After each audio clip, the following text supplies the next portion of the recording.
All right. Hello. Welcome to another Wicker Biscuit. Hi. Hello, everyone. Hello. Ahoy.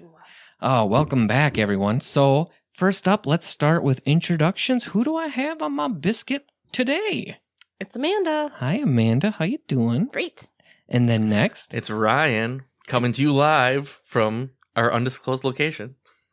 it's the Biscuit Bakery. Why? But But we don't know where it We won't is. tell you where it is. Go check yourself. You won't get to find out. Okay. Wow. Next up, we got. Courtney. Hey, welcome back. Said that before, but welcome back again. How's you been? You feeling better? Yeah. Uh-huh. Awesome. Yes. And next we got. Jay. Hey, how you doing? I'm doing so good. Awesome. And I'm your host, Gary. Now, it's kind of a small group today, but that's okay because we're excited. Yay! All right. So, any fun banter or news, guys? We had an earthquake. We had an earthquake? Oh, yeah. In Wisconsin. When was this? A couple nights ago. Sunday night? Yeah. Sunday night? Monday night? Where? Like a Cranton. Was it like a where two? Kiss played. Oh, no. It was like a 2-point something. Yeah. That means that terrible sub we had in high school who was pissed off because we didn't believe her when she said, there could be an earthquake in Wisconsin. Now she's right. They're both in Vindication. Clintonville. Yeah, that's true. In Clintonville, when I worked in Clintonville, there was an earthquake. Well, it technically registered on the Richter scale, so technically it's an earthquake, but it was some phenomenon that they called a frost quake. Oh. Yeah, or at least that's what they theorized. I don't think it ever really got solved, but Is there a- fill me in on this earthquake, because holy shit, I didn't hear anything Yeah, it about was this. Cranton. Really, that's only what? Crandon? 2.5. Crandon, yeah. 2.5 hours away from us. Yeah? But, They're going to figure out our location. oh no. But yeah, it was a 2.3. Yeah, I don't On the recall how scale, much. A 2 something. Yeah, and Wow. who'd have guessed? No kidding. That's crazy. Is there a Jason James Richter scale? I You wish. just base it on like 90s TV or movie people who were in Free Willy? I don't know. Does anybody else like? Somebody said phenomenon, and I always think of the Muppets with the phenomenon. I just say it that way. Can't help Say it again. myself. Phenomenon. Well, it's funny. Phenomenon. The real song is just Phenomena, but when they did Muppets Tonight in the 90s, Sandra Bullock was hosting, and there was a sketch where she was Kermit's psychiatrist, and he's like, something strange happens every time I say the word phenomena.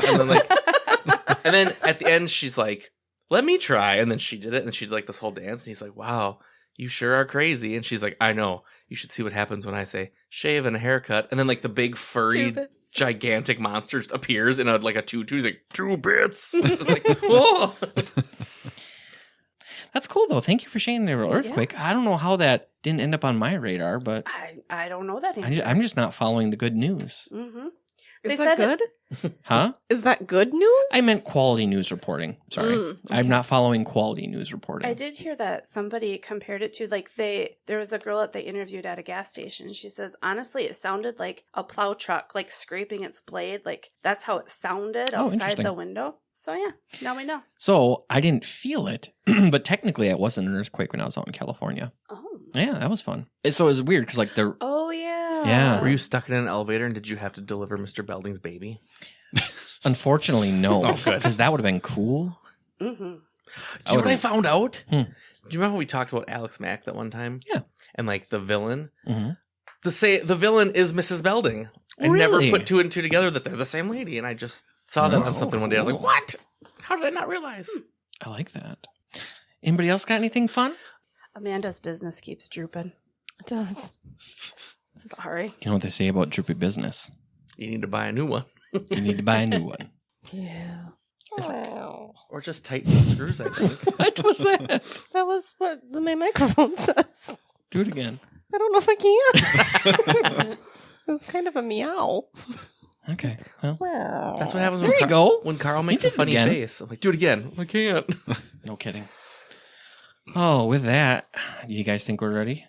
Heck yes. All right. Well, let's head into the main thing. Our main biscuit we've got for you today is crazy obituaries.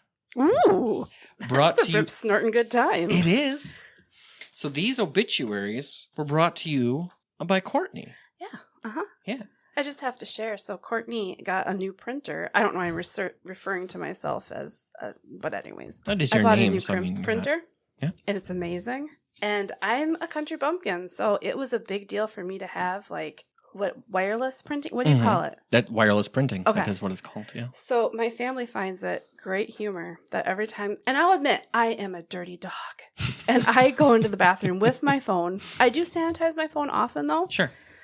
But my family has found so much joy in every time I go to the bathroom and the printer fires up because I'm printing obituaries from my phone from the toilet. They're like, oh God. And they're all obituaries. It's great. Obituaries and recipes. What do you do with them when you print them out? I mean, other than for this episode. Well, they just sat there for a while. But in the heat of the moment, I had to have it now. Okay. You know? Right. Mm-hmm. Well, let's give some background information, though. Like, where does this joy of obituaries come from? Has it always been a passion of yours to look at silly obituaries? Perhaps. I don't. Amanda has I a do. passion for it as well. Oh, I do. Yeah, fill us in. Well, my history of obituary fanhood started when my grandpa died when I was in 3rd grade. And I was just really fascinated by learning about obituary. And I was also like slightly concerned that it sounded like it had a swear word in it. Because I had a lot going on in 2nd and 3rd grade about swearing. So I was like, how do you even spell that word? That seems very complicated. But how everybody got together and decided like, what is the information that we need to share about our grandpa? Of, you know, like we're just having a very small snippet of what he was like, and we're gonna print it for all, you know, the world to see. So ever since then, I like read obituaries constantly, and it's fascinating. This is true. It really is. Yeah, I look at them at least once a day. Wow. She, for a while, she had a kick of like finding obituaries and stuff from her own family. Like, Oh, yeah. way, way back. There's right. there's Oh. there's an app called Find a Grave, and you can oh, it's so cool. So you oh, it pleases me so much. So so it's like people who, you know, that we're all really into that, I guess. So you can search specific people. So I searched like my grandparents, and then it will show like kind of like family tree people, like of like other people who are related to this person. So I don't even know like all of the great grandparents, whatever. Wow. And then some of them have, so the idea of Find a Grave is you take photos of graves. So then you could look it up, and I could look up like Irma Alberts, and it'll say like, oh, she's located in this cemetery in Green Bay and blah, blah, blah. But then it like also, some of them will have the obituary along with that person, and it has like the picture of the gravestone so you can see it, which I think is really nice because that way like I can't go visit my grandma anymore, but I can still like look at it online, I guess. But I found like ones from like great grandparents, and they're hilarious to me because it's like, this person died from old, I don't know, I'll have to read it because I think it's hysteria. hilarious. Well, I think she has a couple for us too. Well, so I just have like one. time permitting, we'll see if we can Nice. squeeze that in. But I just love the details because it's like,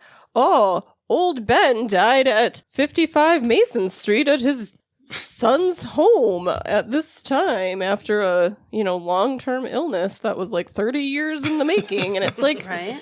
okay, I don't know if that's really what killed him. Well, it can really be a view into just how different language was, how things that they would make sound poetic and flowery and fun. It's not the type of language we use now, so it's fun to glimpse into the Also, past. I really am irritated when people don't put the cause of death, and I totally get like why people We don't were do that. just But I'm just talking like, about Same. that. I want to know why you died, Yeah.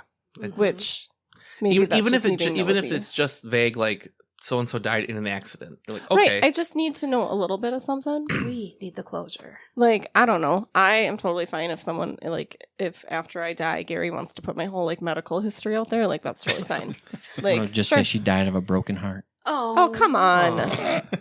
No, Gary and I wrote our grandpa's I'll have obituary. pictures. I'll have pictures in it. I want all the pictures. I want pictures, and I want, like, give the details. People deserve to know. All right, we'll do Nice. it. There'll be a chalk outline. Oh, my God. Everything. Ugh, thank you. I wish we had pictures of, like, my body parts that they've removed. Oh God. Well, I feel like I deserve No, to I- have a I- funeral for, like, my colon. Actually, that would have been. It nice. really is a bummer when you're too sick to like think of that stuff. Right. And then afterward, it's like, oh, damn it. You know, in Fried Green Tomatoes, they had a funeral for the leg. That's Right? right. The leg? Arm. Arm, Yeah, yes, yeah. arm. You're totally right, arm. Mhm. I remember when we first watched it, I'm like, he died. And my mom's like, they wouldn't have killed him off. So then when the funeral scene started, I'm like, see? And she was like, what? And then it was just his arm. She's like, no. Spoiler alert for a 35-year-old movie, everybody. Oh, sorry.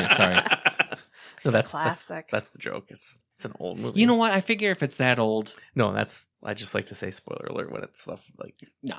See, but I don't remember things. So I used to watch Steel Magnolias a lot when I was younger. Mm. And it was like my favorite movie, which was totally inappropriate for a child, but whatever. And I watched it in high school because it was on like HBO or something, and I completely forgot like what happened, and I sobbed. And I was just like, "Oh my god, how was this my favorite movie? I totally forgot because of that the one acting. part." Well, I completely forgot though, like the end part, and then I was a hot mess. Yeah. It is a really fun movie, though, for Snapchat filters. Ooh, it is. That's true. That's very true. Really, I really just liked the beauty shop parts. Which, Like if you watch that- the like, play, if- that's where everything takes place. Like if they would have just had a movie of that, like that would have been amazing. But honestly, like, because Carl and I were talking about this because the other night we watched the movie Heartburn. It'd been in my queue for like 2 years, but it's like Meryl Streep and Jack Nicholson, and I thought looked like it was made in like 82, but it was made in 85 or 86. Ooh. But it's literally, if someone's like, what's the plot? I'm like, well, there really isn't much of one, because it's really just scenes of this like section of their life. Like, they meet, they go on a date, they get married, they have a kid, they have this and this. You know, it's like, it's more about the acting. It's like a movie you just watch to see the acting happen. And it's like, I kind of love movies like that. Sure. But I don't know how to make them appeal to other people who be like, well, what's the plot? Is it a really good story? It's like, there isn't much story. It's just a movie. Just watch it and enjoy. I get it. Well, should we dive into this bugger? Heck yeah. Balls deep into obits. Let's do it. Balls deep into obits. That's not creepy. No, not at all. Can we name this episode "Bring Out Your Dead"? I think that's a decent podcast name or episode name. All right. So should we start with Amanda? Because oh sure. Yeah. Okay. All right. We're going to go with this guy because I really feel a connection. So also, for me, obituaries are fascinating because I love the pictures people choose because I feel like that's a big deal. Yes. And Gary and I used to watch the show Kim's Convenience, which is amazing if you have not watched it. But the episode with the parents, so there's these cute little like folks from South Korea who live in Canada, and they are obsessed with like having the best funeral photo. Like, it has to present them in a way of like, oh, you can see the angels are taking them with the lighting, and it's beautiful. So this fellow has a very nice photo. His name is William, nicknamed Freddie M, and it's very chesty. It is very chesty. Yes. It's very like, And he has a hat. I really love it when they have hats. I think we can put that in the social media, right? At the pics? I So look hope for so. for He's- Chesty Freddy on Yeah. the social Oh. media, everyone. He's beautiful, and he's got a mustache and like feathered hair bangs with this feather. Like, oh, and like a cool hat. So- I masterpiece. appreciate hats. I also like it when it pisses me off a little bit when it's just a young photo of them. Like when it's like, obviously this 93-year-old woman, that was when you were 20. I'm sorry. Like, could we have an update? Because I want to know the before and after. last time I felt sexy. Anyway, okay. So we've got Freddie. William Freddie M. Bloomingdale. The man, the myth, the legend. Men wanted to be him, and women wanted to be with him. William Freddie M. died on September 11th, 2013. Freddie loved deep-fried Southern food smothered in cane syrup, fishing at Santee Cooper Lake, Little Debbie cakes, 2.5 Men, beautiful women, Reese's Cups, and Jim Beam. Not necessarily in that order. He hated vegetables and hypocrites. Not necessarily in that order. He was a master craftsman who single-handedly built his beautiful house from the ground up. Freddie was also great at growing fruit trees, grilling chicken and ribs, popping wheelies on his Harley at 50 miles per hour, making everyone feel appreciated, and hitting Coke bottles at 30 yards with his 45. The picture makes sense now. Oh, right? It comes to light. It's kudos to whoever wrote this. Like, I want to be his friend. When it came to floor covering, Freddie was one of the best in the business, and he loved doing it. Freddie loved to tell stories, and you could be sure 50% of every story was true. You just never knew which 50%. Marshall Matt Dillon, Ben Cartwright, and Charlie Harper were his TV heroes. I don't think we put that enough. No. Like TV heroes, yeah. I think that should be in there more. that should be like there should be a standard, and that should be in there. And he was a hero for his 6 children. Freddie adored the ladies, and they adored him. There is not enough space here to list all of the women from Freddie's past. There isn't enough space in the Bloomingdale phone book. A few of the Does it really say that? Yes. I It gets better. Hold on to your I pantaloons. wish I was that good. Okay, no, I'm sorry. Wow. A few of the more colorful ones were Mama Margie, Crazy Pam, Big Titty Wanda, Fantastic. we could only be so lucky. The world needs more Big Titty Wanda. Spacey Stacy and Sweet Melissa. He explained that nickname had nothing to do with her attitude. Oh, God. And this can be found on legacy.com. I don't know. Oh, God. Okay. He attracted more women than a shoe sale at Macy's. He got married when he was 18, but it didn't last. Freddie was no kidding. Sorry. Freddie was no quitter, however, so he gave it a shot 2 more times. It didn't work out with any of the wives, but he managed to stay friends with them and their parents. In between his many adventures, Freddie appeared in several films, including The Ordeal of Dr. Mudd, A Time for Miracles, The Conspirator, Double Wide Blues, and Pretty Fishes. He was colorful. Mm-hmm. Oh my God, this is why people liked Freddie. When Freddie took off for that pool party in the sky. Oh, that's nice. Pool party in the sky. Okay. He left behind his sons and 7 delightful grandkids. Freddie was killed when he rushed into a burning orphanage to save a group of adorable children. Or maybe not. We all know he liked to tell stories. And that was that. That was Freddie. See, like that is a beautiful tribute. That is. Oh Perfection. my God. Sounds like And that life well photo. lived. I like the pool party in the sky. Those ladies That's a good were way of so putting it. lucky. And also, like, who nicknamed them? Did he do it? Or Pretty sure he did. Yeah, probably had a taste. The sweet Rachel. Is he Sweet referencing Melissa. to Sweet like Melissa. downtown? Like, I what is don't he? know. Could we like would it? How inappropriate would it be to like contact his Yeah. children? Be like, have a I have question." questions. I stumbled upon your dad's obituary. Wonderful writing. That should be I've- one of our things, trying to find that lady. Should we have a like- follow-up episode? Yes. And I Big wonder Titty if Wanda. I want in to find the- Big Titty Was Wanda. she Yeah. actually stacked, or is it like when there's a huge guy and you Oh, call him right. tiny? Right. And was she flattered? Like, was she okay with it? Or did What she if get a she's, breast like, reduction down below later? giving like the condolences? You know how like they have those? Yeah. And be like, here I am. Come and get a voice. I don't know why Grandma. tickles me. Big titty Wanda, and she's got nothing. Poor Wanda. Good old Wanda. Okay, and are these movies like available? I was gonna say we should look into those. I want to know if they're Right. real movies. With his track record, they might be adult films. I don't care. That's true. That's That's true. true. And like very low Maybe budget she's ones. a co-star. Maybe. Oh, maybe that's where they come from. Ooh, It's Big all Titty come Wanda together. is a movie star. Yeah. Maybe. I don't know. I'm really sorry, Wanda, if you hear this. Well, I don't want to disrespect you. I don't think she's sorry though. I think she's Well, I mean, I hope she's stacked. I I don't wanna insult imagine her. that, like, well, this is from Georgia. Yeah. Oh, yeah, no, she's fine with it. Well, I googled Big Titty Wanda. And the first thing I found was a tube site with Wanda Big Tits. I don't think it's her. Or X Videos has Wanda is a beautiful big tits mature babe who loves to fuck. Oh, but there is a Big Titty Wanda Twitter account. Oh, maybe it's Do you know her. what's his name again? Freddie. Freddie? It's With a- an IE. But it's got a picture of Monique, like the actress. Oh, well, and Oh, see, it's yeah. big titty with a TITTIE. Oh, so it's fancy. Must be French. I don't know. It's just very fancy. I always feel that the rule is when I'm referring to a man having a big chest, it's TIDDIE. Mm. Ooh, big titties. Makes sense. I like Oh, that. I have a lot of questions about this family. They probably do too. Oh man, I gotta look up these movies now. Ooh, Maybe The we should Ordeal have of it back Dr. on. Mudd is a real thing. Oh, is it like a? No, there's Yeah. Abraham Lincoln in the background on the cover. 2 strangers knock on the door of Dr. Samuel Mudd. One has a broken leg. Mudd fixes it and becomes an unwitting conspirator in the murder of Abraham Lincoln. Oh yeah, because it was Wilkes Booth. Yeah, when yeah. He jumped. Oh. right. Huh.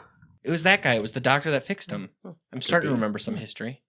I'd like to think that Freddie is somewhere, either hot or cold, just like relishing on this moment. Like, I've got these people in an unmarked location talking about, yeah. Freddie, my wife's gonna leave me for you, even though you've passed. A while ago. He died in 2013. It's been a Maybe bit. look up his kid. You could have been the 4th wife. I don't think it would have worked. Amazing Amanda. Yeah. Do you think that would have been my nickname? I don't know. I mean, you didn't have like super nice names. Could have been Stacked Mandy. Ah, gross. No, thank you. We're gonna. I mean, I would have enjoyed a little Debbie cake with them. Yeah. That would have been fine. I'm really mad they've kind of like discontinued the regular Little Debbie brownies. Oh, right? No, I want the English walnuts, God damn it! But all they have are like the kind The with like the cosmic. sprinkles and it's like, no, I mean those are fine, but I want the English walnuts. What I'd usually do, like when you unwrap one, they're kind of like 2 squares to make the rectangle. I would like pick all the nuts off one side and put them on the other, so one side had Super all the loaded. nuts and the other one didn't have any, and I'd eat that one first. Nice. You're classy. I'm very ritualistic with food. It's very odd, and I always have been. That's okay. Should we continue? Yeah. Heck yeah. So I've got Aaron P.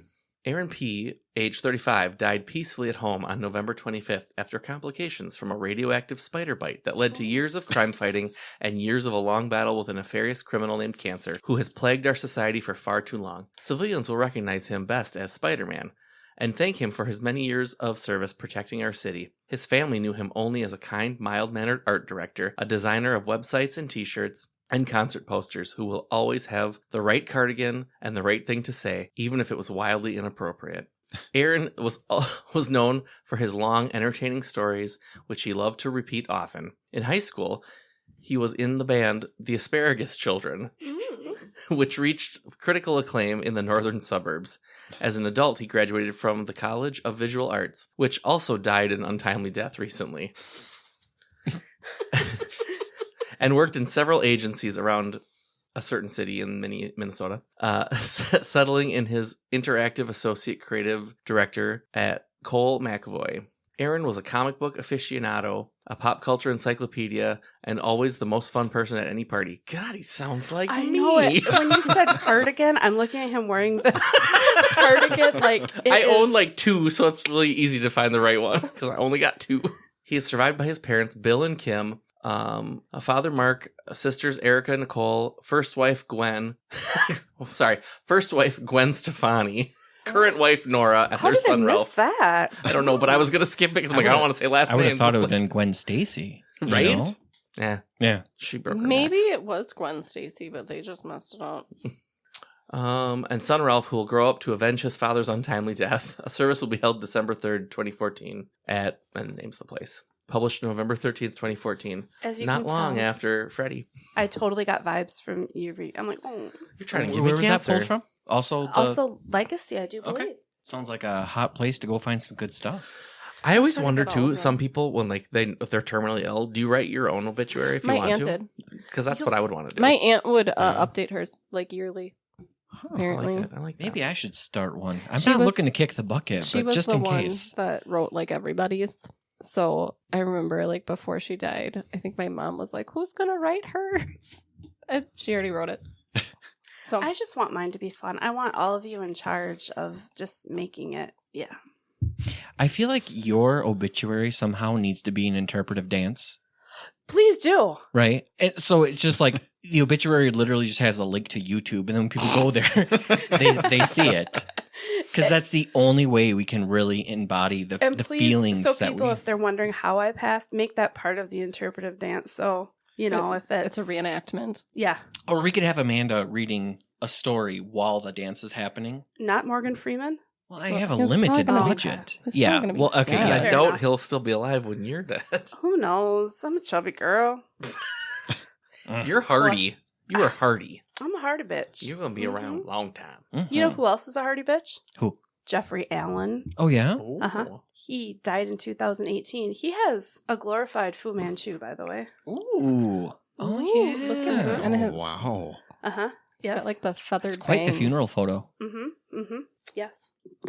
So Mr. Jeffrey, 62 of Susquehanna, Pennsylvania, lost his life on August 2018. We have been looking for him ever since, but can't find him. Oh. Jeff was last seen by his wife, Nancy, at their home. His mother, Doris, and children, Christy, blank, blank, blank, blank, have hired Ajax Investigations to help locate him, and they need your help. In the past, Jeff may have been found at a car auction or yard sale with his father, Clyde.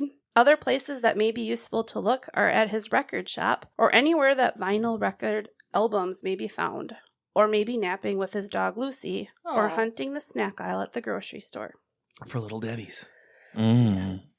We believe his renowned sign on Route 171 may provide a clue as to his whereabouts.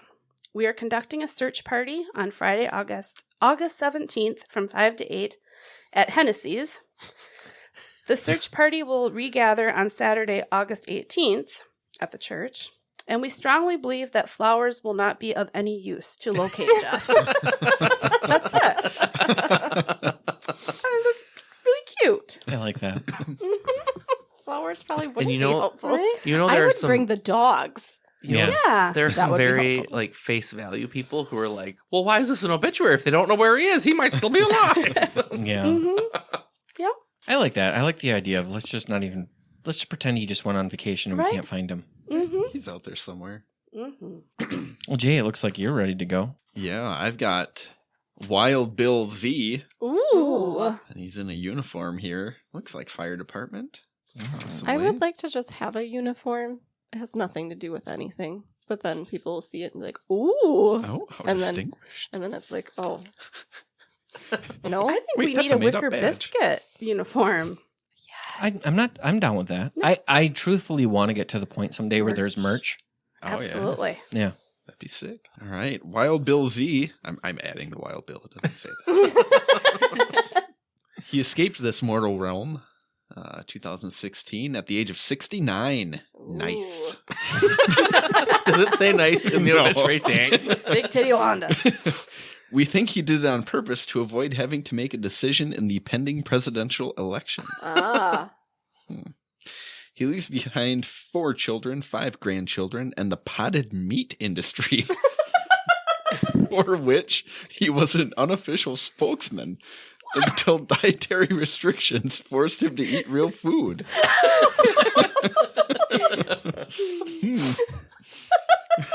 William volunteered for service in the United States Navy at the ripe old age of 17 and immediately realized he didn't much enjoy being bossed around.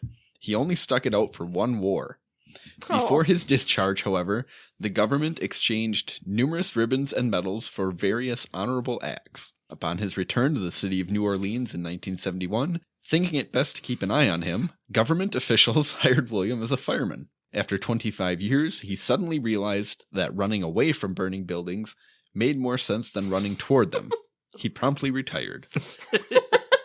Looking back, William stated that there was no better group of morons and mental patients than those he had the privilege of serving with. Except Bob. He never liked you, Bob. Fucking Bob catching strays. Wow. Following his wishes, there will not be a service, but well-wishers are encouraged to write a note of farewell on a Schaefer light beer can and drink it in his honor. He was never one for sentiment or religiosity. Why can't I say that? But he wanted you to know that if he owes you a beer, and if you can find him in heaven, he will gladly allow you to buy him another.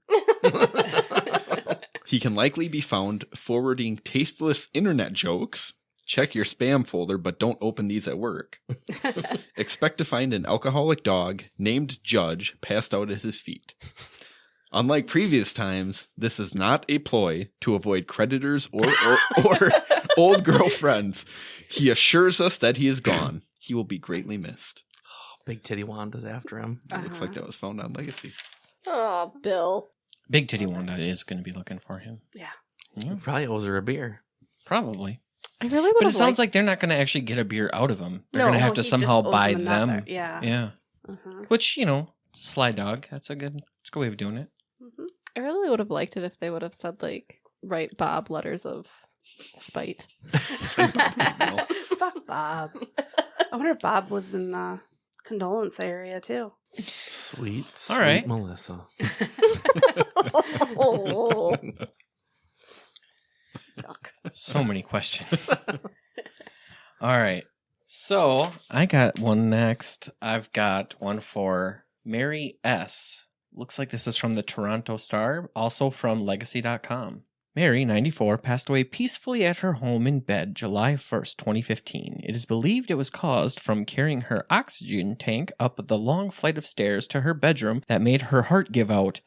Oh. And that's what we want to know when we read the Right. obituary. We need answers. Well, if Amanda's looking for an answers, there it is. Mhm. She left behind a hell of a lot of stuff to her daughter and son who have no idea what to do with it. Oh So, my God, it's going to be my dad. if you're looking for two extremely large TVs from the 90s, a large ceramic stork, we think, an umbrella or cane stand,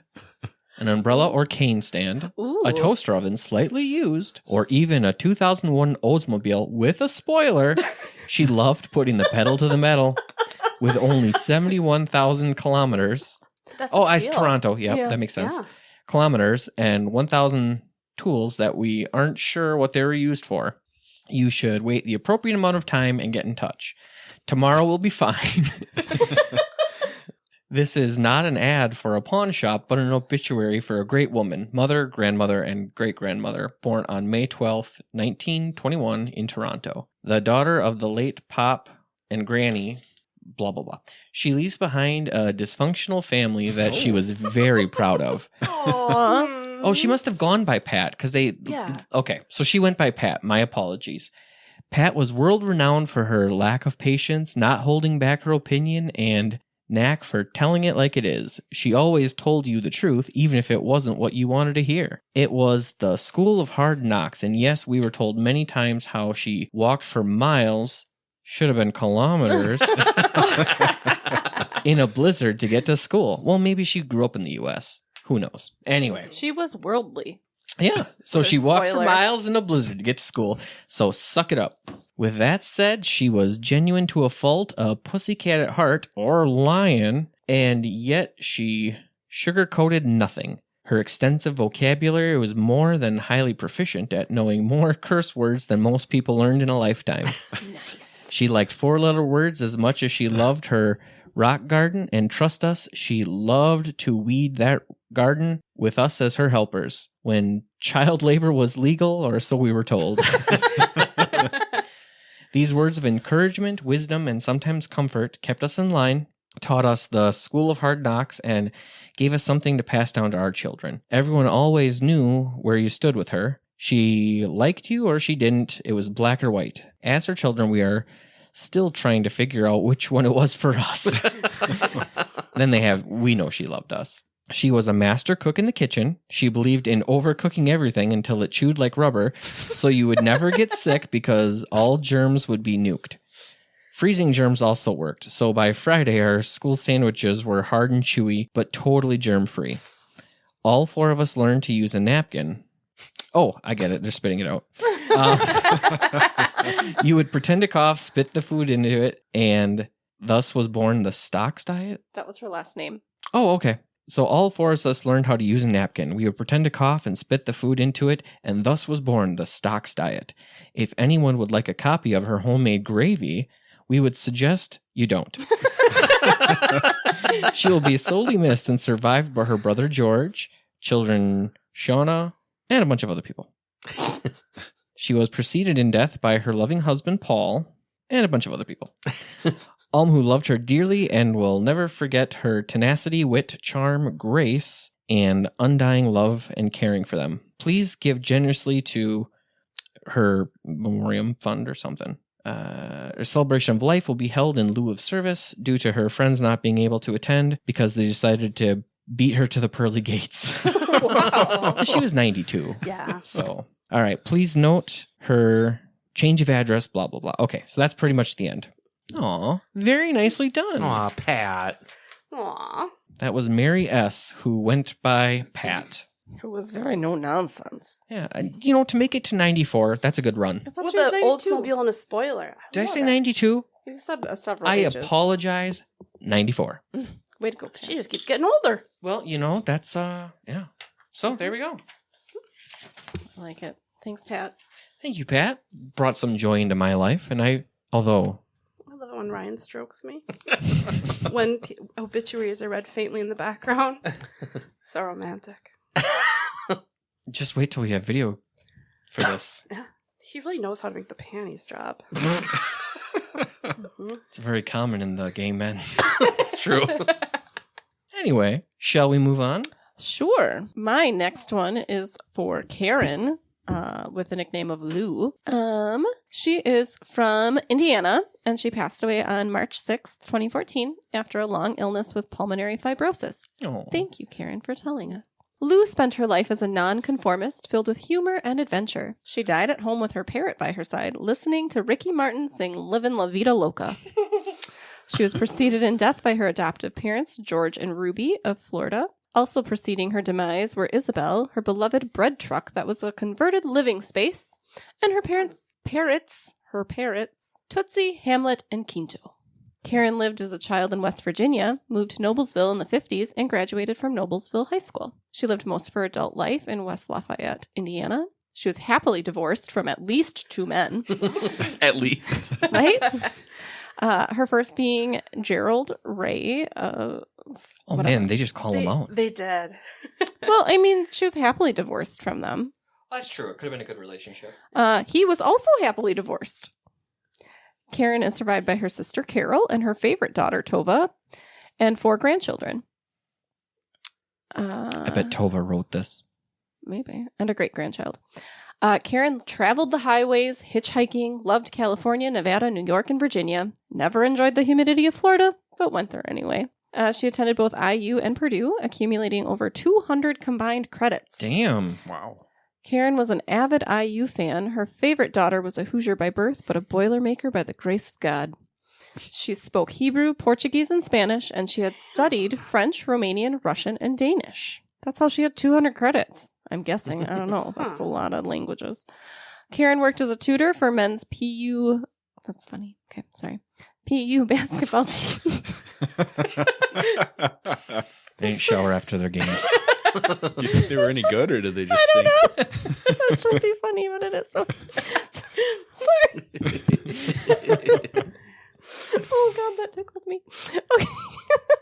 Karen worked as a tutor for men's PU basketball team. Oh my gosh, we lost her. It's all right. We'll find her. Okay, a florist, a health aide. It is a hot dog vendor at the Ooh. village. She was known as the hot dog lady by a generation of Purdue students that frequented the bars of the village. Oh, that makes my heart happy. She wore crazy, wacky hats every night she worked. There's something cut off, I don't know. She collected books and puzzles and hats, and she required all scheduled activities to be around the Jeopardy schedule, as she tried to never miss an episode. She also listened to the Prairie Home Companion religiously. In fact, her favorite vacation of all time was when she went to Lake Wobegon and learned how to make Norwegian banana bread for the Lutheran bake sale. Oh, Leah jeez. would love this. Her happiest and fondest memories are of summer camp, especially the year her parents forgot to come get her for an extra week. Who was watching her? Mm. Oh boy. Get removed from the home for that now. If you wish to honor this experience, please see the donate link. She wants her gold teeth back from the dentist that yanked them. Those were her teeth to keep. Her last wish is to have the song Another One Bites the Dust played at her memorial. If you have no cash to donate, Karen would like you to consider visiting your local farmer's market, hiking a local park, or making some homemade chicken noodle soup next time your neighbor is sick. Or, as a last resort, pay your next restaurant bill with all $1 bills just to make them wonder how you got them.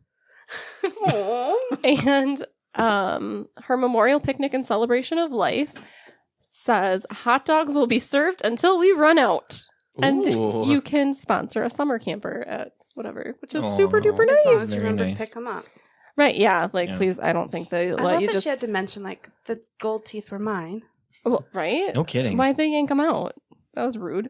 Very. I don't She probably care. had some fillings, and then the tooth itself had to come out. But yeah, no kidding. Give it back. They should get to keep those. Do you remember when I had my tooth extracted and I Mhm. showed your mom? It was like the root and all. Mhm. Ew. Oh. That was fun. But like up to that point, I'd only ever seen like baby teeth fall out, so I didn't understand that like an adult tooth is rather long.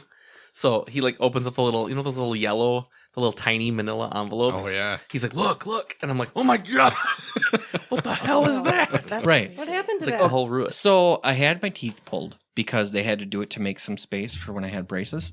And then I went home, had my whole, because I was still hopped up on the whatevers, laid down. And then that night we had a play and I was working as the tech for it. And I'm like, I feel good enough. I don't want to miss out on this. So I went. Maybe I was still a little bit loopy, but I brought my teeth with me to show everyone. I think I still had the gauze in my mouth too. Oh, nice. But Ryan's mom was there, and I had to show her. Naturally. What happened to the teeth, though? Oh, I kept them. Yeah, well, where are they now? They're somewhere in a box. Really? Really? Let's hear about Rick S. Rick S. of Wilmington, 71, was reported missing and presumed dead on September 27th, 2018, when investigators say the single-engine plane he was piloting, the Northrop, suddenly lost communication with air traffic control and disappeared over the Atlantic Ocean off the coast of Rehoboth Beach. Philadelphia police confirmed Stein had been a patient at Thomas Jefferson University Hospital, where he'd been treated for a rare form of cancer. Hospital spokesman Walter Heisenberg says doctors of Stein's surgical team went to visit him on rounds when they discovered his room empty. Security footage shows Stein leaving the building at approximately 3:30 Thursday afternoon, but then the video feed mysteriously cuts off. Authorities say they believe Stein took an Uber to the Philadelphia airport, where they assume he somehow gained access to the aircraft. Oh, boy. The sea was angry that day, said lead investigator Greg Fields in a press conference. We have no idea where Mr. Stein may be, but any hope for rescue is unlikely. Stein's location isn't the only mystery. It seems no one in his life knew his exact occupation. His daughter, Alex, of Wilmington, appeared shocked by the news. My dad couldn't even fly a plane. He owned restaurants in Boulder, Colorado, and knew every answer on Jeopardy. He did the New York Times crossword in pen. I talked to him that day, and he told me he was going out to get some grappa. All he ever wanted was a glass of grappa. Stein's brother, Jim, echoed similar confusion. Rick and I owned Stuart Kingston Galleries together. He was a jeweler and an Oriental rug dealer, not a pilot. Meanwhile, Miss Ledington of Charlottesville claimed her brother was a cartoonist and a freelance television critic for The New Yorker. David, Stein's son-in-law, said he was certain Stein was a political satirist for the Huffington Post, while grandsons Drake and Sam said they believed Stein wrote for internet sports column for ESPN covering Duke basketball, FC Barcelona, soccer, and the Denver Broncos, and the Tour de France.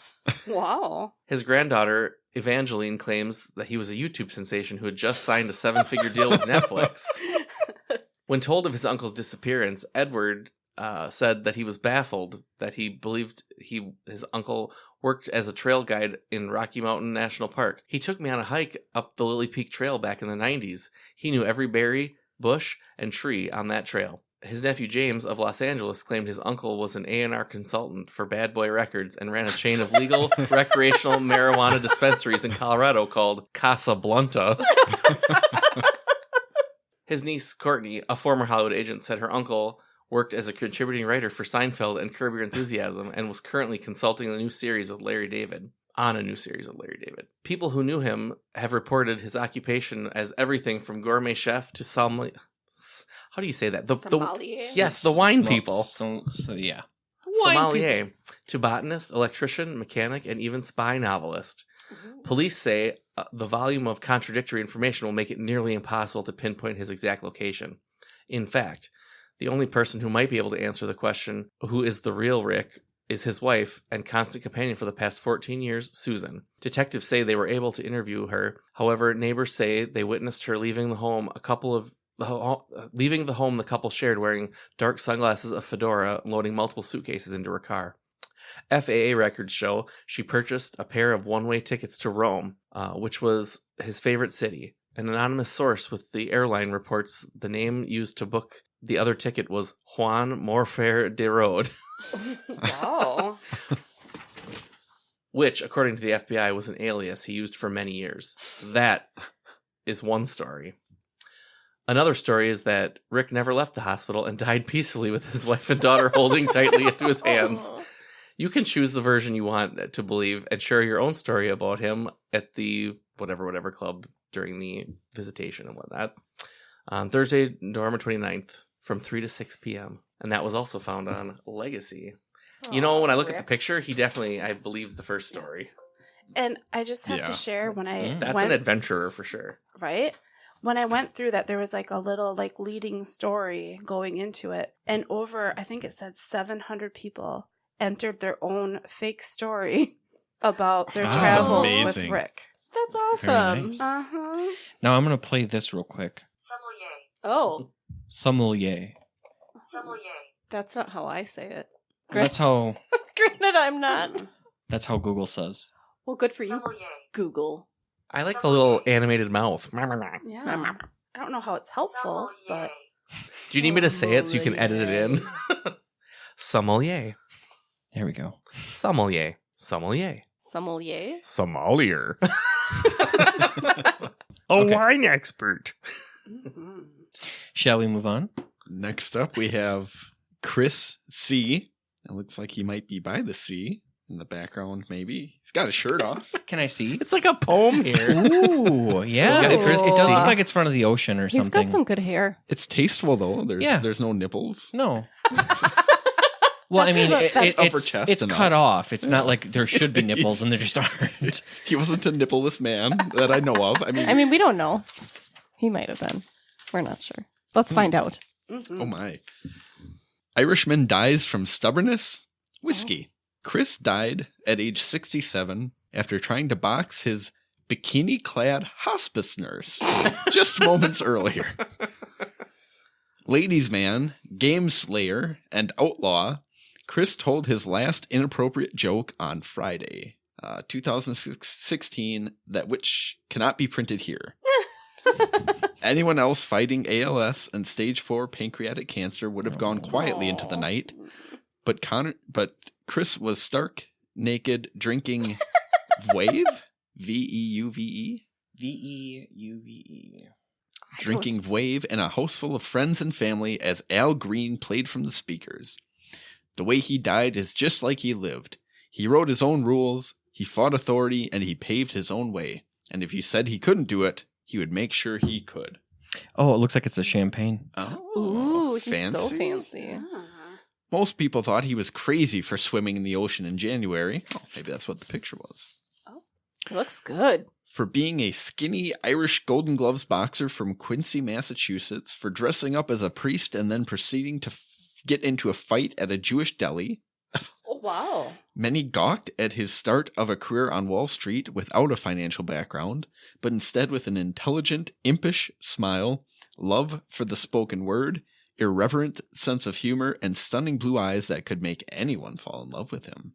Ooh la la. As much as people knew hanging out with him would end in a night in jail or a killer screwdriver hangover, Oh my. he was the type of man that people would drive 16 hours at the drop of a dime to come see. He lived 1,000 years in the 67 calendar years we had with him because he attacked life. He grabbed it by the lapels, kissed it, and swung it back onto the dance floor. At the age of 26, he planned to circumnavigate the world. Instead, he ended up spending 40 hours on a life raft off the coast of Panama. Oops. In 1974, he founded the Quincy Rugby Club. In his 30s, he sustained a knife wound after saving a woman from being mugged in New York City. He didn't slow down. At age 64, he climbed to the base camp of Mount Everest. Jeez. Throughout his life, he was an accomplished hunter and birth control device tester. With some failures, notably Caitlin, Chris, and Liam. He was a rare combination of someone who had a love of life and a firm understanding of what was important.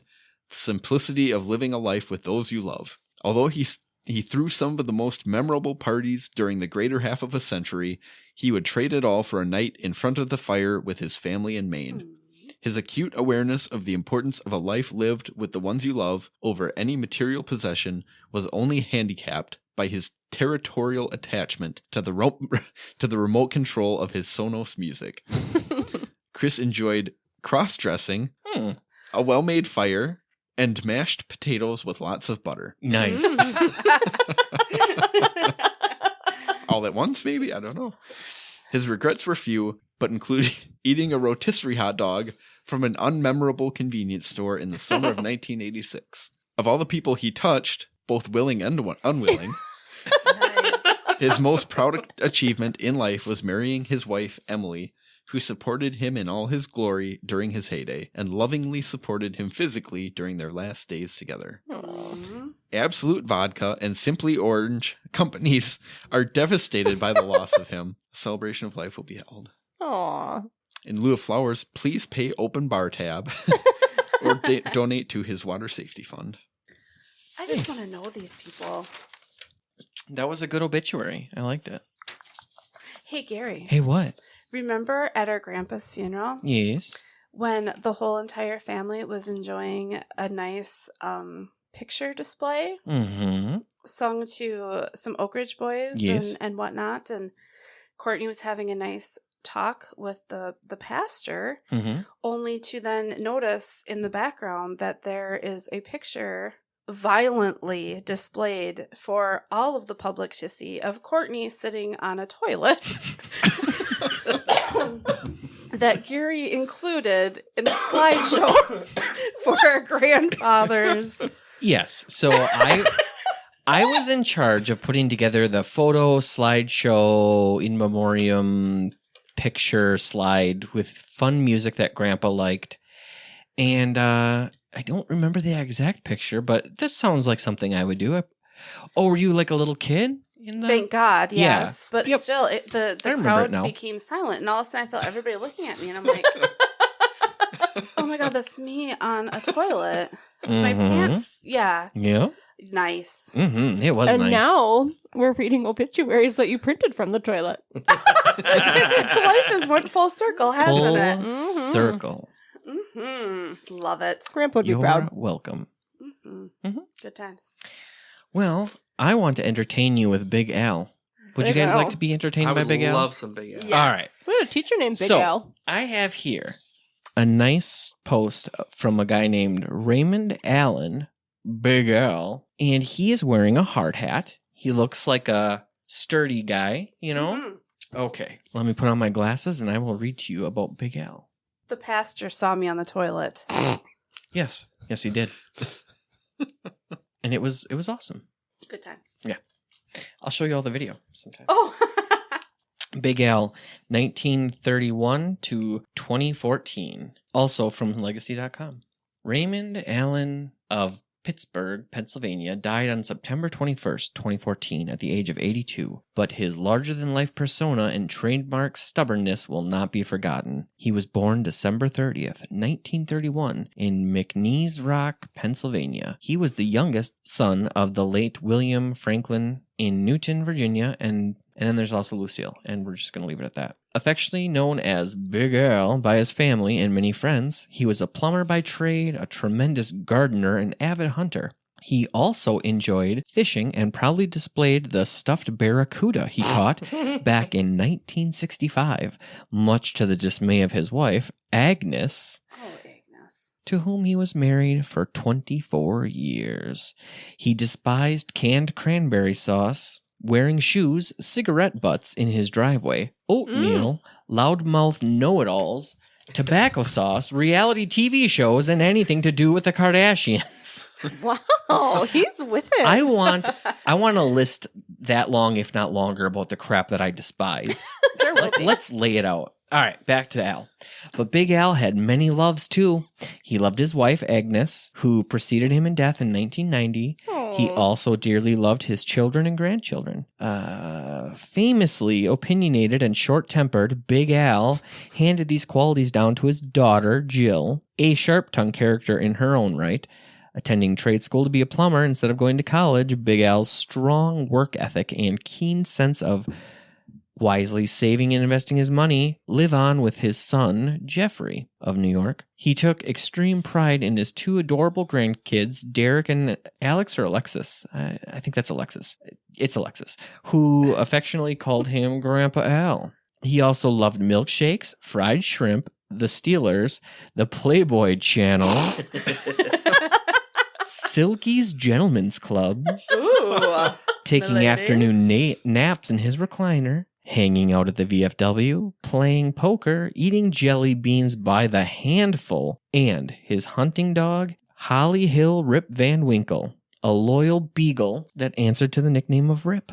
It's a great beagle name. Big Al was world-renowned for his lack of patience, not holding back his opinion, and knack for telling it like it is. He is highly proficient in cursing. Didn't we read this one before? No, this is new. No, okay. they just He is highly proficient in cursing. He liked 4-letter words just about as much as 4-wheel drive pickup trucks. Nice. He was a connoisseur of banana cream pie and a firm believer that ham sandwiches should only be served on Mancini's bread. I want to get that bread now. You've heard of this bread? No. Oh, okay. no, but now we gotta find it. All right. He always told the truth, even if it wasn't what you wanted to hear. He was generous to a fault, a pussycat at heart, and yet he sugarcoated absolutely nothing. To quote Winston Churchill, he was a riddle wrapped in a mystery inside an enigma. His fondness of spaghetti westerns was only surpassed by his love of bacon, beer, and butter pecan ice cream. He fondly reminisced about good friends, good drinks, and good times at the Tri-Valley Sportsman Club in that town. He was no, it was Burgettstown. Yeah. He was a longtime member of the Elks Club. Ooh. And he frequently bartended and generously donated his tips to charity. Aww. Aw. Quite a teller of big tales.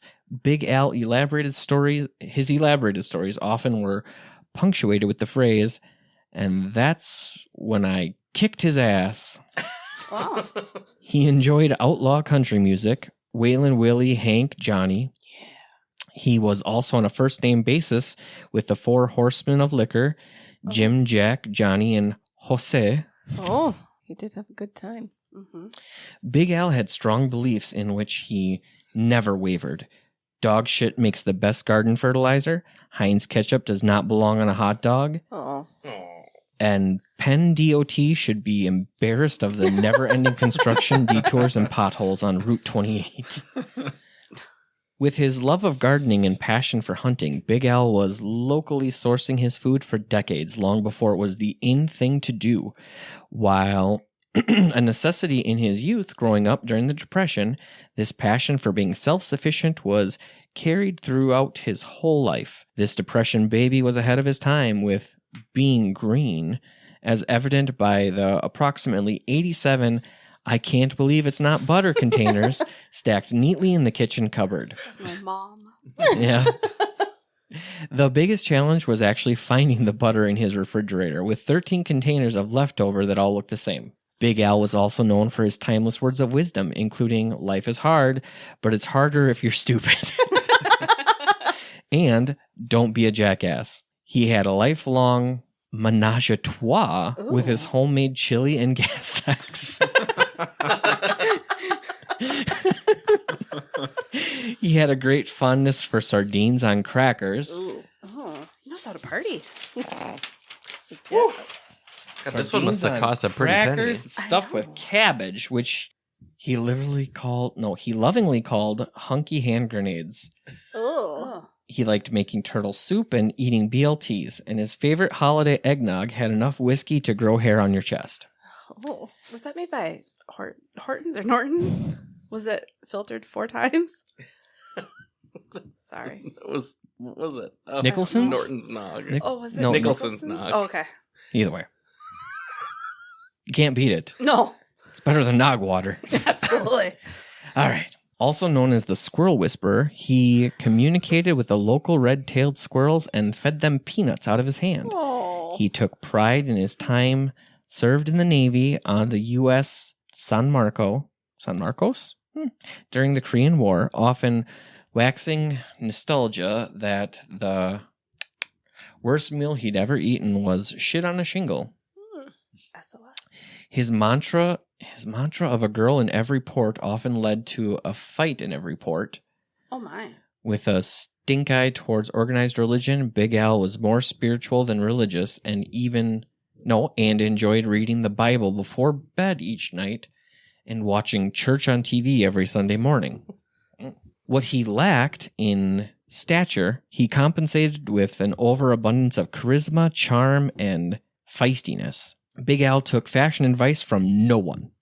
With his trademark white V-neck t-shirts and strategically I don't know that word.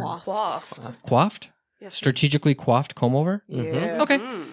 His comfort far outweighed any interest in the latest fashion trends. He was well stocked with white shoe polish to keep his tennis shoes looking pristine for prime rib dinners at Longhorn Steakhouse. In the last years, Big Al's short-term memory loss was getting the best of him. On December 29th, 2012, the day before his 81st birthday, he had a stroke that was a turning point in the decline of health. His devout feistiness and stubbornness had served him well, though, throughout his life. And even in the waning months, he was a model of strong will and sheer determination right up until the end of his journey here on Earth. He will be greatly missed and fondly remembered by his friends, neighbors, nieces, nephews, and bunheads. Bunheads? His bunheads. What's a bunhead? I don't know. I thought those were ballerinas. Well, maybe. Maybe he was really that down makes with... sense. But why would Big Al have ballerinas? Well, this isn't why, but in my family, there's a big joke about ballerinas being a code word for bitches. Oh. Because my cousin was walking a student down the hallway and he was like, ooh, and he's like looking at the posters on the wall and he's like, animals, bitches. And it was a poster that had like a cartoon of like ballerinas. So that was like our joke was like, bitches, ballerinas. And the rest of it is just thank yous and information on the ceremonies. So everybody else a big fan of Big Al? Yeah. I still love Freddie. He's got my heart. Up next, we've got a saucy tale told by Amanda. This is a story about Mary, nicknamed Pink M. She is from the Milwaukee Journal-Sentinel. You don't need to whisper. Say it. I love this lady. All right, so Mary, a.k.a. Pink. She's probably pink before pink. Is there a picture? She's we do have a little picture. gal. She just looks like a sweet little lady. Oh, yeah. Do you Got think a her little- name was Pink because the same reason that Sweet Melissa's name is Sweet? Oh, God. I don't know. I'm going to say no. All right, well, let's learn about Pink. If you're about to throw away an old pair of pantyhose, stop. Consider Mary Agnes. You probably knew her as Pink, who entered eternal life on Sunday, September 1st, 2013. Her spirit is carried on by her 6 children, 17 grandchildren, 3 surviving siblings in New Jersey, and an extended family of relations and friends from every walk of life. We were blessed to learn many valuable lessons from Pink during her 85 years. Among them, never throw away old pantyhose, use the old ones to tie gutters, child-proof cabinets, tie toilet flappers, or hang Christmas ornaments. Mm-hmm. Also, if a possum takes up residence in your shed, grab a barbecue brush to coax him out. If he doesn't leave, brush him for 20 minutes and let him stay. Because then he's groomed and he can just... I'm not trying to interrupt, but That's just what it says. Okay. There's nothing else. Nothing about why. Or do you brush him again? Well, I suppose then he's hospitable, so you're just like, whatever, dude. Yeah. You can live here. Oh, well, okay. Anyway, let a dog or 2 or 3 share your bed. I like that. Yep. Say the rosary while you walk them. Go to church with a chicken sandwich in your purse. That's smart. Nice. Cry at the consecration every time. Give the chicken sandwich to your homeless friend after Mass. Oh, she's nicer than... Okay. Go to a nursing home and kiss everyone. Ew. Well, it was before the pandemic. Yeah. When you learn someone's name, share their patron saint story and their feast day so they can celebrate. Invite new friends to Thanksgiving dinner. If they're from another country and you have trouble understanding them, learn to listen with an accent. Never say mean things about anybody. They are poor souls to pray for. Put picky eating children in the box at the bottom of the laundry chute. Tell them they're hungry lions in a cage and feed them veggies through the slats. Correspond with the imprisoned and have lunch with the cognitively challenged. Oh. Do the jumble every morning. Keep the car keys under the front seat so they don't get lost. Oh, not so much now. Make the car dance by lightly tapping the brakes to the beat of songs on the radio. Offer rides to people carrying a big load or caught in the rain or summer heat. Believe the hitchhiker you pick up who says he's a landscaper and his name is Pete Moss. It is. Help anyone struggling to get their kids into a car, shopping cart, or across a parking lot. Give to every charity that asks. Choose to believe the best about what they do with your money, no matter what your children say they discovered online. Allow the homeless to keep warm in your car while you're at mass. It is amazing she did not get like mugged, AS'd, as the tickety talks are saying. Nope. She looks kind. No one would know. dare. Take magazines you've already read to your doctor's office for others to enjoy. Do not tear off the mailing label, because if someone wants to contact me, that would be nice. In her lifetime, Pink made contact time after time. Those who've taken her lessons to heart will continue to ensure that a cold drink will be left for the overheated garbage collector and mail carrier. Every baby will be kissed. Every nursing home resident will be visited. The hungry will have a sandwich. The guest will have a warm bed and soft nightlight. And the encroaching possum will know the soothing sensation of a barbecue brush upon its back. I want to cry. I know, me too. Oh, God. Okay. Above all, Pink wrote to everyone about everything. You may read this and recall a letter from her that touched your heart, tickled your funny bone, or maybe made you say, huh? She's survived by her children and grandchildren, whose photos she would share with prospective friends at the checkout line. Pink is reunited with her husband and favorite dance and political debate partner, Dr. Gerald L. Mullaney, and is predeceased by 6 siblings. Dress comfortably with a splash of pink if you have it. And she's asking for donations to be made. But yeah. She's adorable. Wow. She's just super duper That's sweet. nice. What Oh. a lady. Right? Okay, I want mine to be like that. Okay. No, I thought of you. This is terrible. That like as I'm going through these, it's like okay. Well, this we're not is wanting Ryan's, each other this is dead. Amanda's. Yeah, right. That's No. just so That's sweet. I think Right. I think it's very good and very fair of you to be like, oh, I was thinking of this person. Yeah, we're thinking about legacies. It'll be years from now. But no, it's We're gonna okay. get Amanda a little barbecue brush now. I would she pet can a possum. your squirrels. I would love to pet the squirrel. Gary's looking at me like I No, can't do it. no. I'm all for it. Oh, I'm okay. actually all for He it. was- I Mhm. thought he was like giving me that look of like, do not pet the squirrels, Amanda. No. My mom. Well, actually, I did it too once. The chipmunks up at camp. We would they'd come and eat right out of your hand if you were still enough and they'd trust you enough. So yeah, I've fed a chipmunk little pieces of bread right out of my hand. Oh. But how did she not get like Well, it was a different time. I don't know, but she's adorable. Mm-hmm. I definitely have made the car dance. I just love the don't tear off the mailing label because if someone wants to contact me, that would be nice. Friends, I know it. You're so sweet. Well, I just love her. Yeah. I do too. Thanks, Mary. And I think Jay might have the last one. Well, I still have Or- another. Oh, okay. And I still have my oh, AI one, too. yes. Ryan's got another one too. We're going to take a quick break, and we'll be right back. And we're back, and Jay has our next wonderful obituary to giggle and take joy from. Ooh. To giggle at and take joy from. Yeah, most of these, including my previous one, had come from Legacy. This appears to be from Dignity Memorial. We've got Jim G. And it starts by saying he made his last wildly inappropriate and probably sarcastic comment on July 28th. Jim was born and immediately dubbed our favorite child to John and Joan in March of 63. Their constant love, support, and caring far exceeded anything Jim deserved. Oh, He is survived by his wife of 25 years, the recently wealthy and overly devoted Julie, and his proudest accomplishments, his sons, names them. Additionally, he is survived by his much older sister, Lisa, of much older. Why the Hell Do You Live There, Rhode Island, and younger brother, John, of West Palm Beach. Jim's demise will now allow them to emerge from his shadow.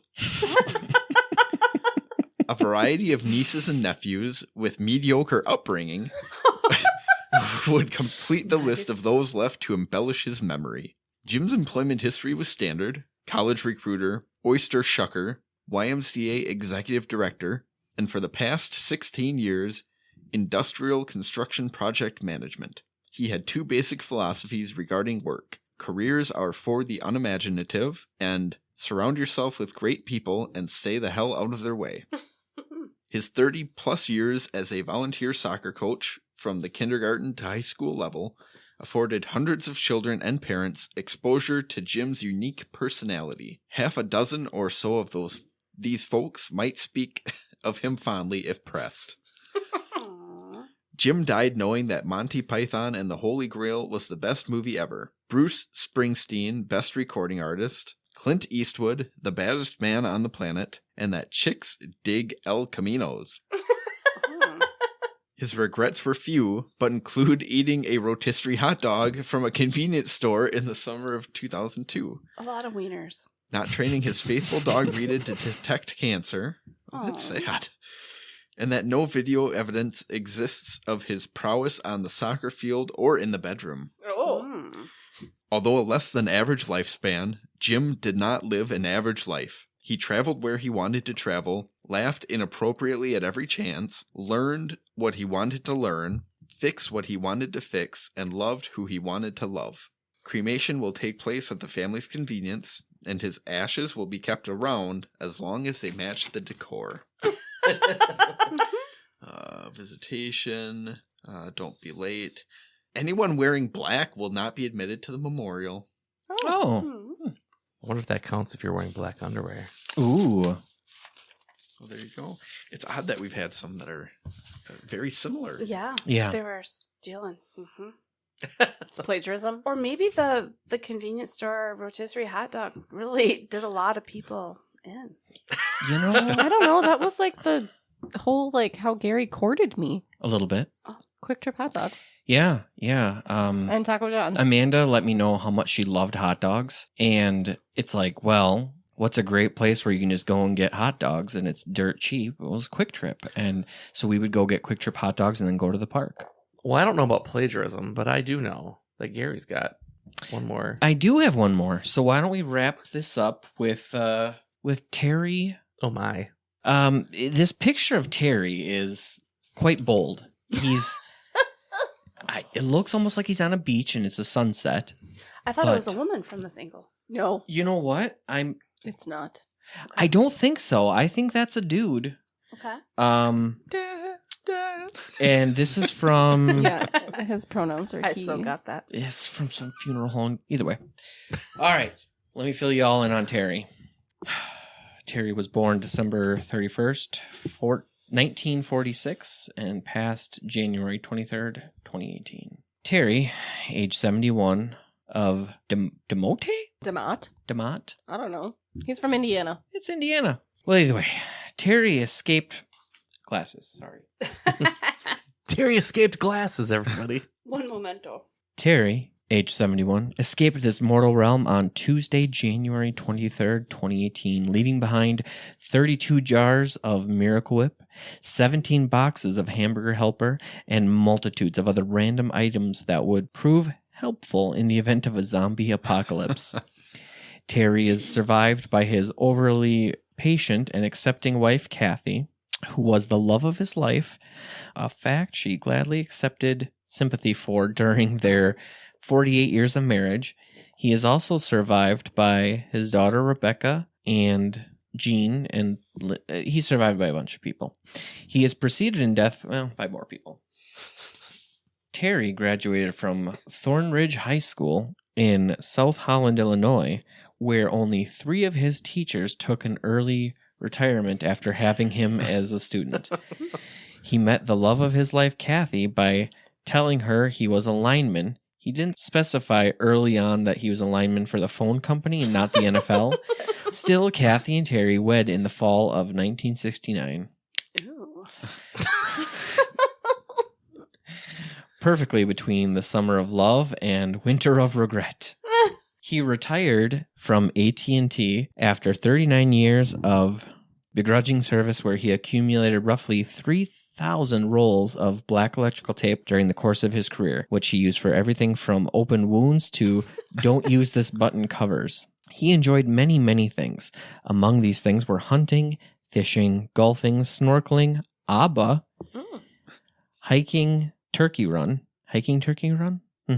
chopping wood, shooting guns, Bed Bath & Beyond, Starlight Mints, cold beer, free beer, the History Channel, CCR, war movies, discussing who makes the best pizza, and the Chicago White Sox, Old Buicks, and above all, his family. He was the renowned distributor of popsicles and ice cream sandwiches to his grandkids. Aww. He also turned on programs such as Phineas and Ferb for his grand youngins, usually when they were actually there.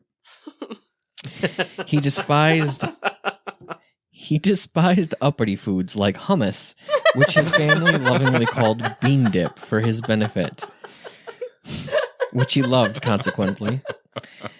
He couldn't give a damn about most material things, and automobiles were never to be purchased new. He never owned a personal cell phone, and he had zero working knowledge of the Kardashians. Another Kardashian reference. For not liking the Kardashians, people sure are obsessed. I think it's like a buzzword thing. It's not so. real. Yeah. Terry died knowing the Blues Brothers was the best movie ever, and Clint Eastwood was the baddest ass man on the planet. And these be, like, people are some they're template. copying from. I think so. No, I think these people are just that basic. Well, Maybe there's like a template of like things to include. that's pretty much it. So, way to go, Terry. Well done. Oh, Terry. Do you know who's really got a good obituary? Who? Brenda Tent. Brenda Tent isn't a real person. Brenda Tent is what happens when you feed AI a bunch of obituaries and then ask it to write one. I'm going to share this with you. It floated around the internet for a while, and I find it incredibly funny, especially after reading all these obituaries we've read. But this one's short and sweet. Brenda Tent retired from living at the age of old, surrounded by family and natural causes. A librarian from birth, Brenda was an avid collector of dust. She had a sweet heart and married her high school. She loved having hobbies and helping her sons to be disadvantaged youths. Nice. She had no horses, but thought she did. The church gave her a choir because she sang like a bird and looked like a bird, and Brenda was a bird. She owed us many poems. The funeral will be held in 1977 at Heaven. In lieu of flowers, send Brenda more life.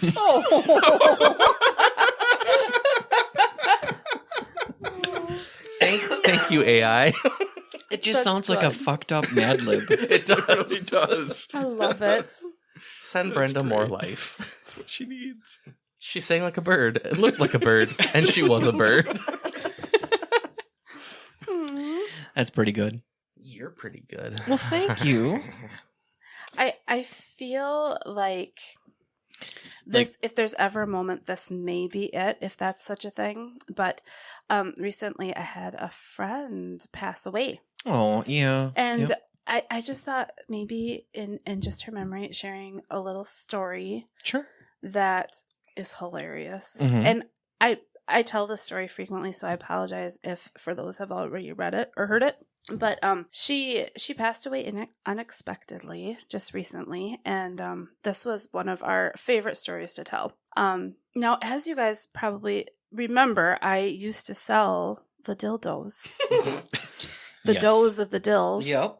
a while ago. And when one has leftover inventory, one does not know what to do with it. Well, I live out in the middle of nowhere. Yep. The neighbors are very sparse, but there is one lady that is just like the neighborhood crotch. And we'll call her Darlene. And Darlene is up in everybody's biz. She's just a big old snaggletooth. Like when the kids were little, it was like, oh, I saw him on my lawn. Oh my gosh, your dog was in my driveway. I swear it ate our dog's food. If your dog comes over again, we're gonna have to shoot it. I mean, just like crazy stuff. She was constantly just one of them. Matter of fact, my husband and I, we always had a joke that someday we're gonna go over to her house and we're gonna find binoculars, like in the windowsill, looking at her house, and we did. Oh, shit. She's one of them. Well, anyways, she was a total crotch. So this friend that passed away, her and I one night decided I had this double-ended dildo. I think it was 2 feet long, and it was neon pink. It was huge, enormous. It may have even glown in the dark. It was so bright. If it didn't glow in the dark, it was just that bright. But we decided, because she was immaculate about her yard. Her yard had to be perfect. She was always out there mowing it. So we had this idea that we were going to get in her vehicle. My friend was going to be like the get out of town driver, what's the runaway driver? The getaway driver. Getaway driver. There you go. And we were going to launch this big dildo into her yard. Because how funny would it be for her to run it over with her lawnmower? So that's what we have pictured. And it's bright pink, so you can see it from the road. Well, we're idiots. So we're driving. It's nighttime. She's driving. Another person is in the back seat. And we think that this person has experience with softball and baseball, that they would be the good one to whip the dildo in the yard. Sure. However, on the backswing, the dildo, the tip got caught in the window, edge of the window.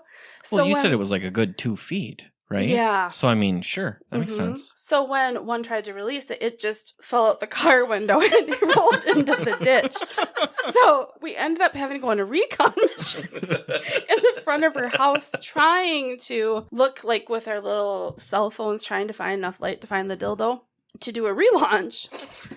And finally we just spliced it right up in front of her front door. It was perfect. It was there for 3 days and then disappeared. So 10 years down the road, we're like, we should do it again. What are the chances that it happens once, but then 10 years it happens again? 10 years to the day. I know, right? But she passed away, so we never got around to doing it. Oh. But I lay one on her stone. Right. Big old honker. Yes. Now, the curmudgeon is one that passed away? No, my friend. Your friend passed away, so you weren't able to do So we it. can't do it. So we could still do it? So we can still do it. We could do it. I say we have to do it in her honor. Uh-huh. Yeah, absolutely. I hope she ran it over with her lawnmower. Can you imagine that thing just shooting right out? Just like a helicopter blade. Speaking But what if it stopped the blade and then she had to bring it into the garage and tip it up and get under it and look? Right? It's possible. Oh, I like the idea of it getting stuck there. She then brings it in somewhere to get service because she doesn't know what the fuck happened. Oh, that would have been perfect. Well, ma'am, this is what we found. Ma'am. I believe this is yours. Darlene. Yeah, so that's my tribute story. I love that. Mm-hmm.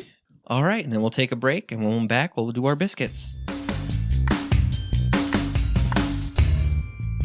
So, one thing that we're wanting to start, because we're wanting more user interaction, is we will be having on our podcast a weekly Pet of the Week. Yes. Yeah. So we are encouraging everyone to submit. However, you keep in contact with Wicker Biscuit. You can either submit it through the Facebook page. You can send it through, I think we can even send it through the Facebook Messenger. But as always, we got our email, wickerbiscuit@gmail.com. Just send a little description of your pooch or your gato and then some pictures. And if you're lucky, you might make it Pet of the Week. Does it have to be their own pet, or can it be one that they just admire? Good question. It can be any pet that melts your heart. I don't care if it has scales.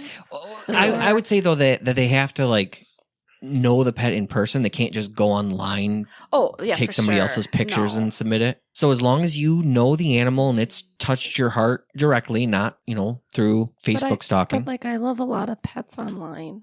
No, I know. And you can send, and maybe That's my Instagram. maybe we'll have dogs. some honorable mentions of sorts. But I'll send all kinds. yeah, all Even kinds. sweater puppies. Sweater puppies? What are sweater puppies? What does that mean? Oh. Yes, please. Jay. Please send us your sweater puppies. Yeah, I never would have gotten that one.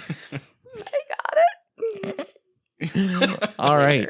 Any other housekeeping of stuff other than follow us on the social media? We're trying to get out more TikToks. There's going to be a great post coming up shortly about the Christmas gift that Courtney made for Amanda.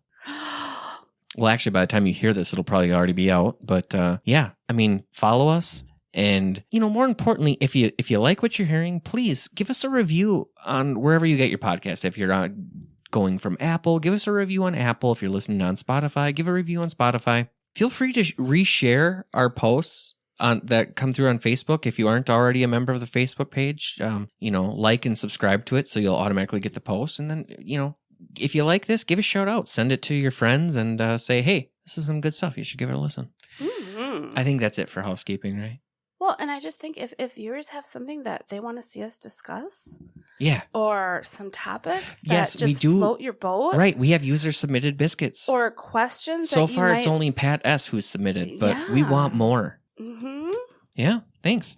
I thank you, Courtney, for adding that. You're but welcome. Yeah. We thrive. We thrive on your input, guys. We're whores for the confirmation. You need validation? Validation. Yeah. We're whores for the validation. We Okay. are. I'm horse for confirmation as well. All right. Should we head into our biscuits? I think we should. All right. It's time for our biscuits. This is the Wicker Biscuit basket, where we all give a buttered or burnt biscuit. The buttered biscuit would be something that we just love, and the burnt biscuit is something that's just really pissing us off, or it's not great. So we will start first off. Amanda, do you have a biscuit for tonight? I have a buttered biscuit. Ooh, let's hear it. My buttered biscuit is that our friend and podcast listener Lisa came and visited us this weekend, Oh, and yeah. it made my heart so happy to get to spend time with her. So thanks, Lisa. Awesome. So that's a little bit of a listener contribution. Mhm. Awesome. Yeah. Cool. Right. You got any biscuits for these babies? Yes. But my buttered biscuit is Courtney's buttered biscuit because I finally got to give Courtney something I've been meaning to give her for like 3 weeks. His penis. No. No. I'm sorry. That's more like 20 years. I know. I had a little crush on Ryan when I was... 10. Who didn't? I know. Mm-hmm. But he was not about... Oh, sorry. I know. Yeah, there actually was a T-shirt that says "Sorry, ladies, I like the Dugan" or something to that effect. And You know what it was? He had amazing hair. Yeah. Still does. yeah, I need to absolutely. re-dye it. My blonde is fading. My Halloween blonde. Gotta fix that. But you don't have roots. Like, it looks nice. I do. You just can't tell apparently because I can see them all the time. Like, ooh, it's getting a little dark and gray. Well, in the biscuit light, it looks phenomenal. Ooh. It's the oven light. But you want to elaborate more on what the? You can tell him the gift. So a few weeks ago when we did our Christmas episode, Courtney shared a wonderful story about how her parents would give her presents that said fragile, and she always thought it said Fraggle, so she was excited to get Fraggle presents. Mhm. And that very night, I took to the internets and I ordered her a gift, and I put it in a box that said Fragile. And tonight I got to give it to her, and she was very And what did excited. I say right away when I saw the sticker? I'm like, oh, like Fraggle Rock. And then she opened it, revealing the label Fraggle Rock for the Fraggle Rock socks I gave her. It was so beautiful. It went full circle. It was awesome. I'm like that. I like to make moments. It was very touching. It was amazing. I was almost getting like choked up, like, oh my god. I know it. It was beautiful, Ryan. Well, I'm glad. Awesome. Well, thank you for sharing that, Courtney. Do you got any biscuits to share? My buttered biscuit today is I love my big old giant Newfoundland dog. She's amazing. And I think I spend more time and energy into her care than my own at times because she gets groomed monthly, $120, drop it like it's hot all the time. And I do feel like that's crazy. I do get it. But today my husband drops the dog off at the groomers and I just love where his heart went. He brings the giant dog into this lady's office and there's another smaller dog. And the lady looks at my big dog and looks at the little dog and says, Savona, which is my dog. She says, did you just poop on the floor? And my husband was like, oh no, not my purebred pick of the litter giant, whatever. And he says, I looked at Savona and she just looked like, oh, like she was so sad. And he's like, I had to feel like I had to like defend her honor? Yes. And he said, I just blurted out, no, it was that little rat over there. Well, how big was the turd? Well, exactly. He says it was just a little guy. Right. And he's like, our dog doesn't ever make messes. And I'm like, he just was so sweet in defending our poor little dog's honor. Like, Ours would never stoop to that level. And not only that, but it would have been ginormous. She's only pooped in the house one time, and I had to use a snow shovel. Right. And that's not a joke. No, I believe it. She's a big lady. Mm-hmm. Who likes to vigorously sniff me. She impregnated Gary, I'm almost sure, one time. It was But, worth it, though. I She's just- a beauty. I just love that he had to defend our poor little girl's honor. Like, that is not our dog. It's that little rat that just shat on the floor. That rat had shat. What do you think of that? So that's my buttered biscuit. I like it. I like it. So, Jay, do you have any biscuits for this basket? Yeah, I suppose I have a buttered biscuit.